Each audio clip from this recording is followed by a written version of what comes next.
আপনারা দয়া করে বিজেপি আর টিএমসি কে ভোট দেবেন না, এটুকু বলার অধিকার আছে তো নাকি?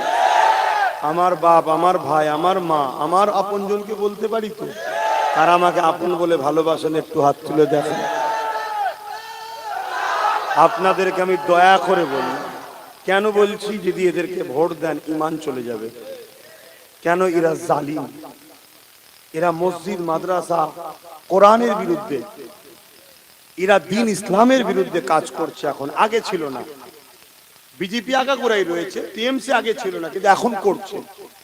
টিএমসি কিন্তু আগে ইসলামের বিরোধী করেনি, উপরন্তু ভালোবাসা দেখিয়ে আস্তে আস্তে ঢুকেছিল, আসল রূপটা এখন বার করছে। কথা বুঝছেন তো নাকি? যখন দেখাশোনা হয়েছিল খুব ভালো সেজে বসেছিল, সংসার জীবনে আস্তে আস্তে রূপ বার করছে। প্রয়োজন হলে ডিভোর্স দিতে হবে না? হবে না? হাসছে ছেলেগুলো, ছেলেগুলো হাসছে, থেকে ডিভোর্স দিবার সময় এসে গেছে ভাই।